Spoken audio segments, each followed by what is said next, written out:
खिलाफत agitation with non cooperation movement. हाँ, non cooperation movement, very good. और non cooperation movement के साथ एक और मूवमेंट आता है, वो कौन सा मूवमेंट था?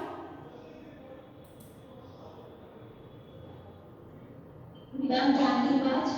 No, Khilafat agitation. Feminist opinion movement. No, Khilafat agitation. बताया ना, नॉन कोऑपरेशन मूवमेंट तो इंडिया में स्टार्ट हुआ था, लेकिन मुस्लिमों को हिंदुओं के साथ यूनाइट करने के लिए गांधी जी को सबसे अच्छा अपॉर्चुनिटी मिला था ये। और जैसे ही जालियांवाला बाग कांड हुआ तो पूरे देश के लोग आक्रोश में थे, तो गांधी ने सोचा कि अभी टाइम में हिंदू और मुस्लिम को यूनाइट कर दिया जाए। और उन्होंने देखा कि मुस्लिम भी नाराज है ब्रिटिश गवर्नमेंट से, क्योंकि उनके खलीफा को वो रिस्पेक्ट नहीं मिल रही थी जो तुर्की के खलीफा थे, टर्की के जो खलीफा थे।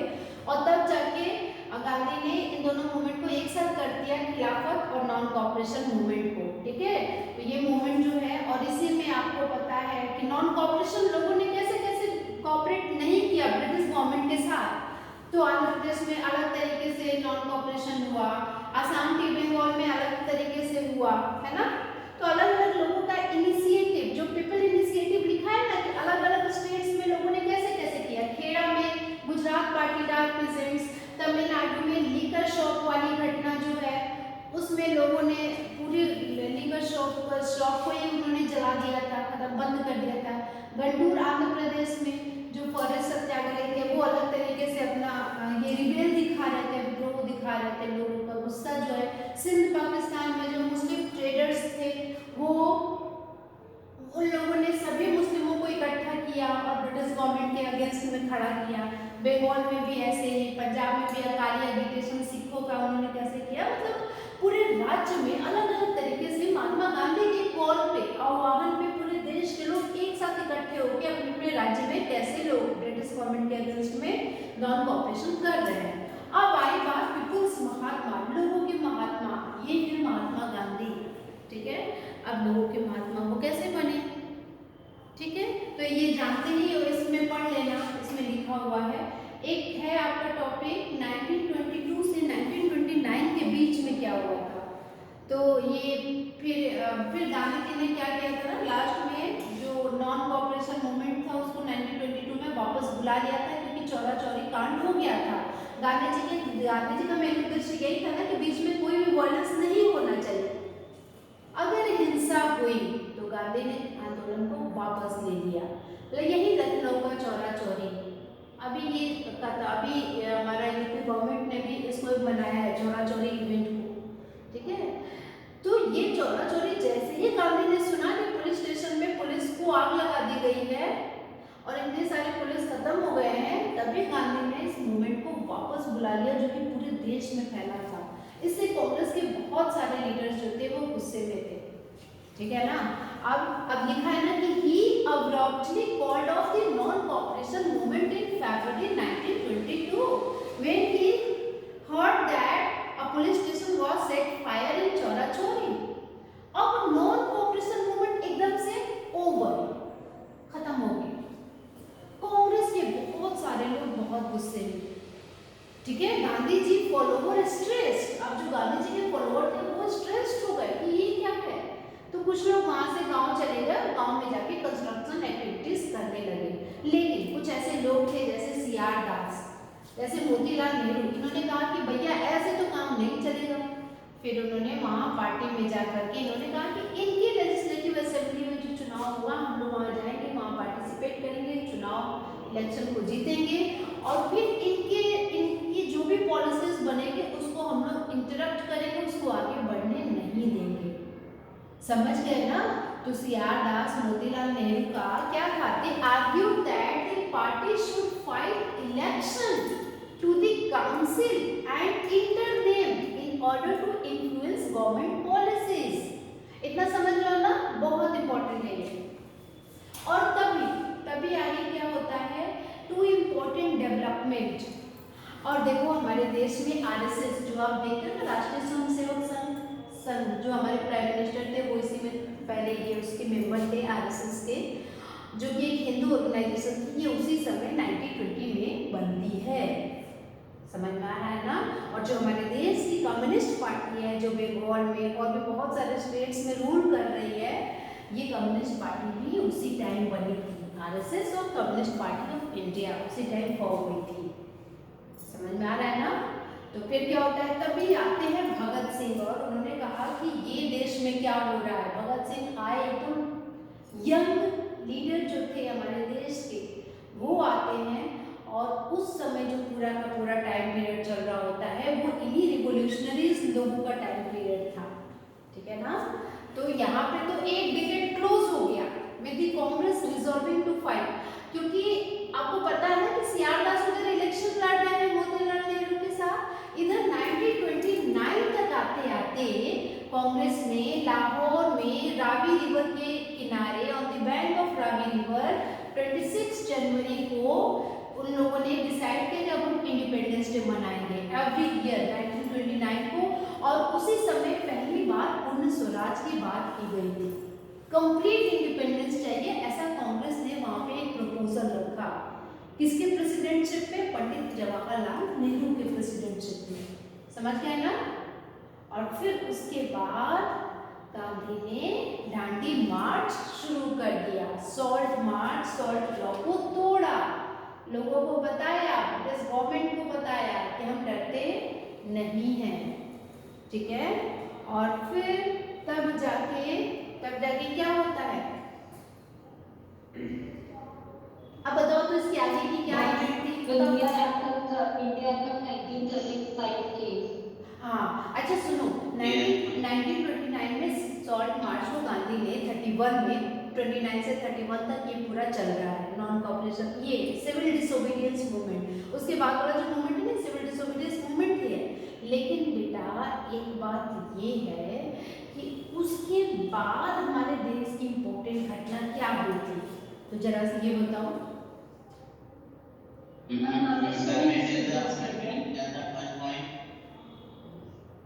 हाँ, क्या बताए सिमर जो? Ma'am, my point is, ma'am, in September 1939, ma'am, the second world war broke out. हाँ, सेकेंड वर्ल्ड वॉर तो 39 में ना, लेकिन 39 से पहले एक टाइम आया था 1935 का। तो यहाँ पे ब्रिटिश गवर्नमेंट ने जब देखा कि भैया सॉल्ट मार्च हो रहा है इंडिया में, ये महात्मा है, कोई महात्मा गांधी है, बुद्धा है जो पूरे देश में तबाही मचाए हुए हैं, वो एक बार कोई आवाज देता है तो सब लोग वहाँ पे आ जाते हैं।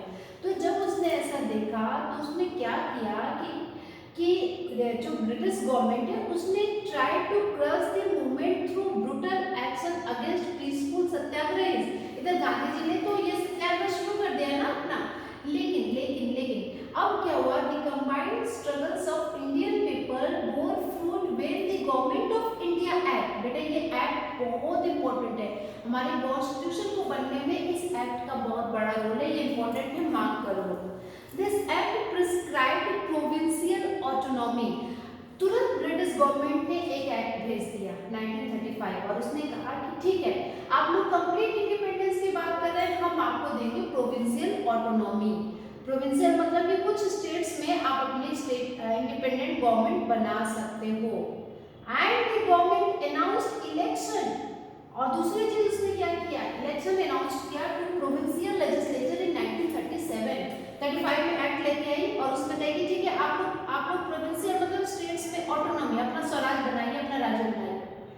लेकिन ऐसा बिल्कुल भी नहीं था। उन्होंने कहा कि नहीं भाई, हमें कुछ जगह नहीं चाहिए, हमें कंप्लीट इंडिपेंडेंस चाहिए, पूरे इंडिया में इंडिपेंडेंस चाहिए।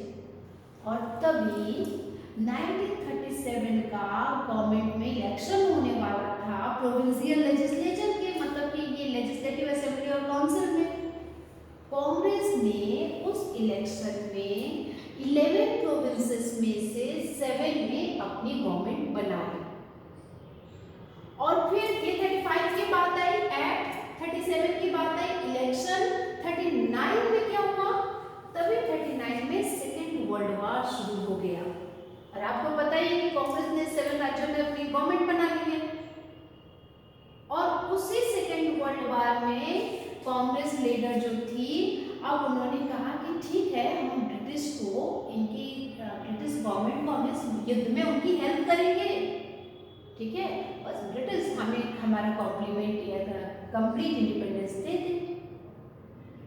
तो हमारे देश के लोगों ने सेकेंड वर्ल्ड वॉर में पार्टिसिपेट किया, लेकिन the British refuse to concede the demand of complete independence.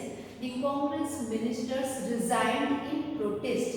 समझ गए ना कि जब सेकेंड वर्ल्ड वॉर हुआ था तो इन्होंने कहा था कि भाई हम आपके युद्ध में आपकी सहायता करेंगे, ब्रिटिश की हेल्प करेंगे, बस आप हमें हमारा इंडिपेंडेंस दे दो।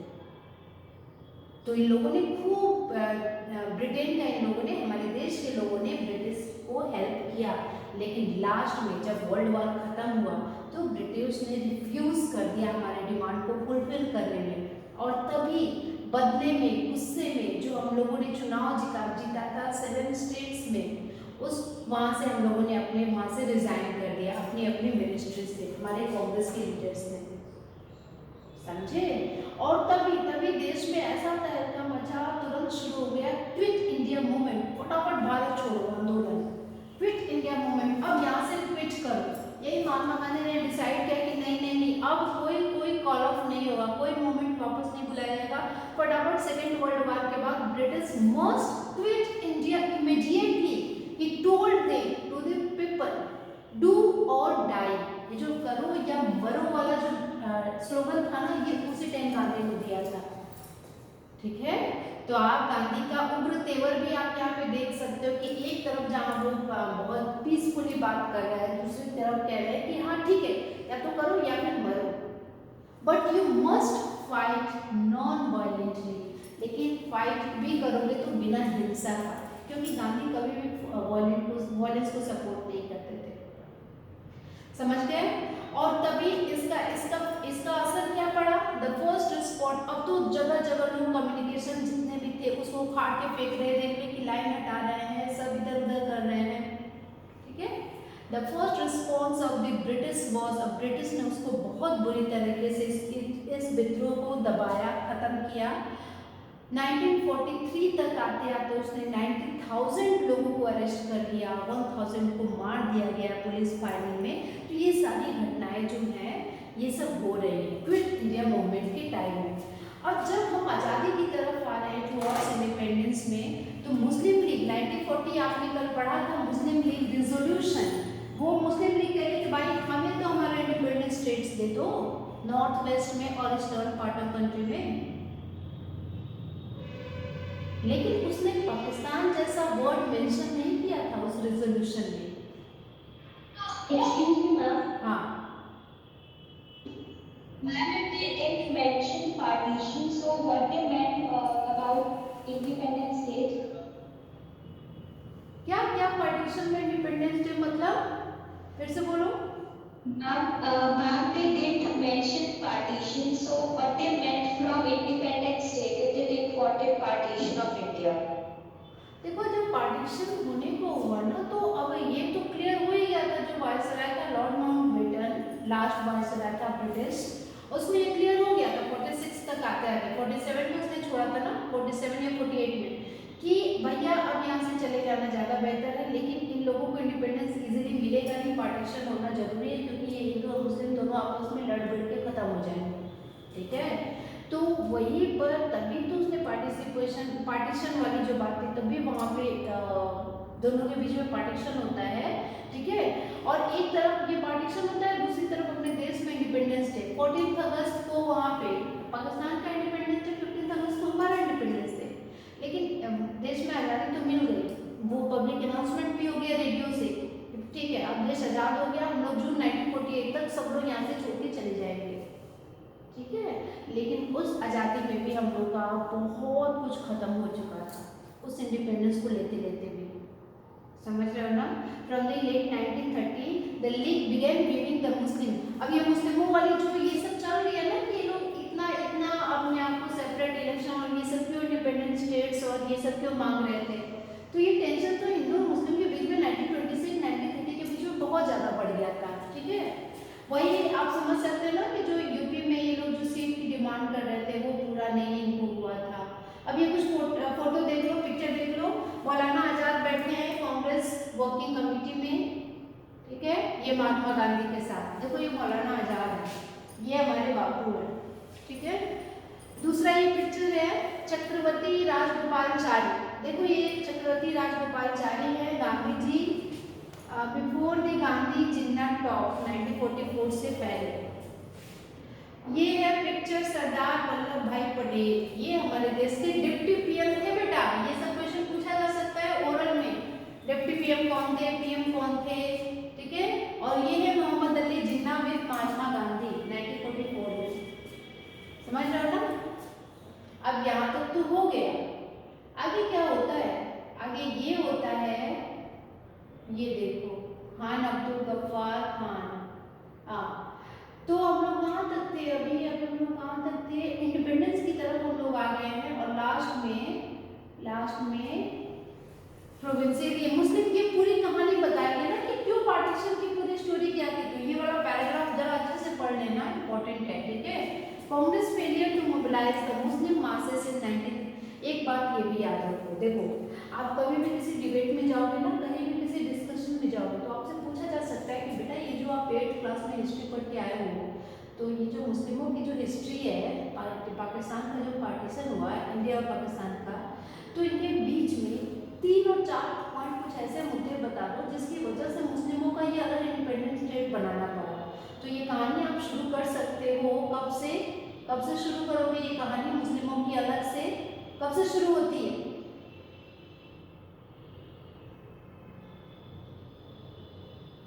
From the failure of the elections. Election, which election? Ma'am, the election of 1937. 1937, ठीक है।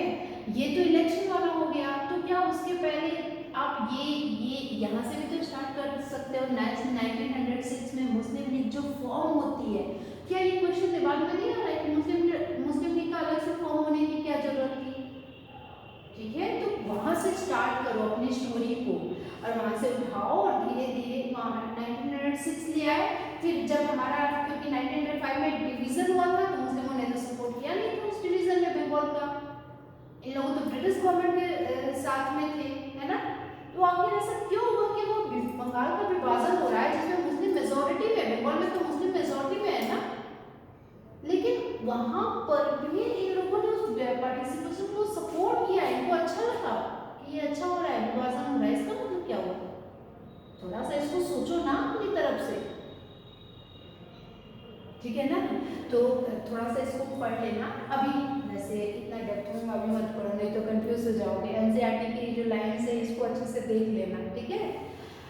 हाँ, लेकिन ये पाकिस्तान बनने की स्टोरी को याद रखना। 1937 श्रेया सिमर सही कह रहे हो, इलेक्शन, प्रोविंशियल इलेक्शन और उसमें हिंदू मेजॉरिटी की जीत। फिर एक और इलेक्शन हुआ जिसमें ये लोग हार जाते हैं। सेकेंड वाले में जो हुआ था जिसमें 46 वाला जो इलेक्शन था जिसमें मुस्लिम सीट जीतती है, ठीक है। और फिर बीच की जो भी कहानी है वो आप समझ लेना। और यहाँ पे अब यहाँ पे क्या होता है ना, एक है कैबिनेट मिशन। अब देखो, election to the provinces were again held in 1946. The Congress did well in the general constituencies, but the League's success in the seats reserved for the Muslim was spectacular. मतलब it persisted with its demand for Pakistan. In March 1946, the British cabinet sent a मार्च 1946 में British ने cabinet mission भेजा और उस cabinet mission में इन्होंने कहा, क्या कहा?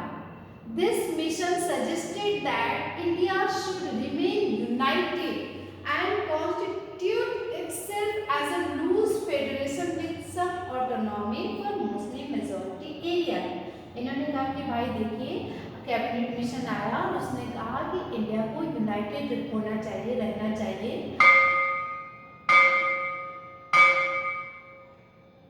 और मुस्लिम मेजॉरिटीज एरियाज है जहाँ पे प्रॉब्लम है वहाँ पर कुछ ऑटोनॉमी, कुछ उनको फ्रीडम दे दी जाए तो आपकी यूनिटी इस तरह से बनी रहेगी। But it could not get the Congress को ये बात समझ में नहीं आई एंड मुस्लिम लीग को भी टू एग्री कि वो इस प्रपोजल को दोनों मिलकर एग्री नहीं किए और उन्होंने कहा कि नहीं, पार्टीशन नाउ बिकेम मोर और लेस इनएविटेबल। अब पार्टीशन तो एकदम इम्पोर्टेंट हो ही गया था। अब जब कैबिनेट मिशन फेल हो गया तो पाकिस्तान डिमांड की बात होने लगी और 16 अगस्त 1946 डायरेक्ट एक्शन डे मनाया गया मुस्लिमों की तरफ से। कलकत्ता में होते हैं राइट्स, दंगे हो रहे हैं और उस समय थाउजेंड्स ऑफ पीपल जो हैं वो उनकी डेथ हो रही है। मतलब इतना भयानक वायलेंस होता है कहाँ पे, बंगाल में, नोआखली में। ये सब ऐसे ऐसे जगह थे जहाँ पे पार्टीशन की टाइम में कोई एक मूवी थी, कभी एक फिल्म थी गदर, सनी देओल वाली, उसमें ना वो पूरा अपना आप पार्टीशन की कहानी को अच्छे से समझ सकते हो। So many 100,000 people were killed. Numerous women had to face untold brutalities during the partition. Millions of people were forced to flee their homes. And a new country, Pakistan, was born. So the joy of our country's independence from British rule came mixed with the pain and the violence of partition. और अब जाके हम लोग को 15 अगस्त 1947 को आज़ादी मिलती है। तो ये एक दर्द का भी टाइम था और कहीं ना कहीं थोड़ी बहुत खुशी भी थी कि चलो हम लोग इस कॉलोनियल गवर्नमेंट से फ्री तो हुए। तो समझ लो अपनी कीमत कि देश के लिए आपकी जो ड्यूटीज़ है वो क्या बनती हैं और आपकी टॉप मोस्ट प्रायोरिटीज़ क्या होनी चाहिए। आपको ये जो लाइफ मिली है, इस लाइफ में आप किस चीज़ को खोना नहीं चाहोगे, आपको इन सब चीज़ों को भी तय करना चाहिए। उन्होंने तो हमें आज़ादी देके चले गए, पर हम क्या कर रहे हैं अपने साथ, हमें इस चीज़ का भी ध्यान रखना चाहिए। ठीक है, तो आप अपना नोटबुक वर्क कंप्लीट करिए और सिर्फ अब थियोरेटिकली ही पढ़ाई ना करो, प्रैक्टिकली उसको अपनी लाइफ में भी इम्प्लीमेंट करो इन सब चीज़ों को, क्योंकि जब तक अपने अंदर वैल्यूज़ लेके नहीं आओगे ना, एक अच्छा इंसान नहीं बन सकते हो, इतना समझ लेना। Excuse me, ma'am. जी Ma'am,